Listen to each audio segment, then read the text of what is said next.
झारखंड के कुख्यात गैंगस्टर मैंग सिंह को बहुत जल्दी ही छत्तीसगढ़ लाने की तैयारी की जा रही है। कहा जा रहा है कि 24 दिसंबर को उसे रायपुर कोर्ट में पेश करना है और कोर्ट ने उसके खिलाफ जो प्रोडक्शन वारंट है वो जारी किया है। गैंगस्टर मैंग सिंह अमन साहू गैंग का सदस्य था। मैंग सिंह पर छत्तीसगढ़ के रायपुर के कोयला कंस्ट्रक्शन कारोबारी प्रहलाद राय और पीआर ग्रुप के संचालक के ऑफिस पर गोली चलवाने का आरोप है। फिलहाल वो झारखंड की एक जेल में कैद है, जहां पर दर्ज मामलों के चलते उसे न्यायिक हिरासत में रखा गया है। छत्तीसगढ़ की पुलिस की नजर उस पर टिकी हुई है क्योंकि राज्य में उसके खिलाफ कई गंभीर आरोप दर्ज हैं। जुलाई 2024 की बात है जब रायपुर के कोयला कंस्ट्रक्शन कारोबारी प्रहलाद राय और पीआर ग्रुप के संचालक के ऑफिस पर गोलीकांड होता है और इसका सीसीटीवी भी उस वक्त सामने आता है। बाइक पर सवार होकर आए आरोपियों ने 2 फायरिंग की थी, जिसमें एक हवा में और दूसरी गोली कार पर की गई थी। आरोप लगा कि मैंग सिंह ने गोली चलवाई थी। वो इस घटना का मुख्य आरोपी भी बताया गया। मैंग सिंह को गैंगस्टर अमन साहू का करीबी कहा जाता है, जिसका एनकाउंटर अभी हाल में हुआ था। जबकि चर्चा ये भी है कि वो हिंदुस्तान के कुख्यात गैंगस्टर लॉरेंस बिश्नोई का बचपन का दोस्त है। हाल ही में उसे इंटरपोल की मदद से अजरबैजान से प्रत्यर्पित कर भारत लाया गया है।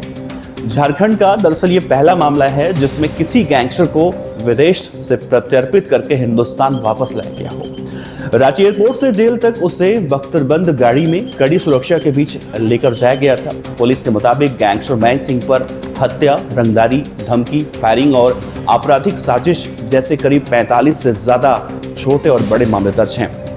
वो लंबे वक्त तक विदेश में रहकर अपने नेटवर्क का संचालन करता था। जानकारी ये भी निकलकर सामने आ रही है कि मैंग सिंह ने उद्योगपतियों, कारोबारियों और नेताओं से भी रंगदारी मांगी थी। राजस्थान में कांग्रेस के विधायक और पूर्व मंत्री से उसने रंगदारी मांगी थी और अमन साहू गैंग से उसके गहरे संबंध भी बताए जाते रहे हैं। अमन साहू का पहले एनकाउंटर हो चुका है और ऐसे में मैंग सिंह को पुलिस इस नेटवर्क की बहुत ही अहम कड़ी मान रही है।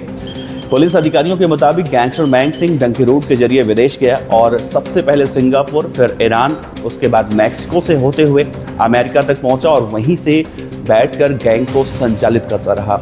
अब उसके प्रत्यर्पण के बाद पुलिस अमन साहू और लॉरेंस बिश्नोई गैंग से जुड़े कई अहम राज उगलवाने की तैयारी कर रही है। 16 जून 2024 को छत्तीसगढ़ राज्य के कोल और कंस्ट्रक्शन कारोबारियों को मारने आए आरोपियों की गिरफ्तारी के बाद मैंग सिंह ने छत्तीसगढ़ के मीडिया को भी एक धमकी भरा ईमेल भेजा था और इसमें उसने गिरफ्तारी को पूरी तरह से षड्यंत्र बताया था। साथ ही रंगदारी मांगने की बात से उसने इनकार करते हुए ईगो हर्ट करने की बात कही थी। वहीं उस मेल में उसने बदले की बात कही थी और गैंगस्टर ने उस वक्त कहा था कि कारोबारियों के परिवार से एक आदमी हम कम जरूर करेंगे। फिलहाल इस मेल को लेकर रायपुर के एसएसपी ने जांच कराने की बात कही थी और उसके बाद इसकी गिरफ्तारी पुलिस के लिए बड़ी सफलता के रूप में देखी गई थी। लेकिन बड़ा सवाल है, कल जब इसे कोर्ट में पेश किया जाएगा उसके बाद सवाल ये भी उठ रहा है क्या छत्तीसगढ़ की पुलिस गैंगस्टर मैंग सिंह को कस्टडी में लेगी या फिर इसे फिर जेल भेजा जाएगा। ऐसे में छत्तीसगढ़ और झारखंड दोनों राज्यों की पुलिस को इस बात की जानकारी चाहिए कि क्या गुजरात के अहमदाबाद की साबरमती जेल में बैठा गैंगस्टर लॉरेंस बिश्नोई, क्या इनसे कोई ताल्लुकात है इसका? क्या जिस गैंगस्टर अमन साहू की बात की जा रही है, जिसका भी पुलिस ने एनकाउंटर किया था और वो मारा गया था, झारखंड का बहुत बड़ा गैंगस्टर था, क्या इस गैंग के साथ उसके इस तरह से ताल्लुकात हैं? क्या और कोई मामले ऐसे हैं जो आने बाकी हैं अभी?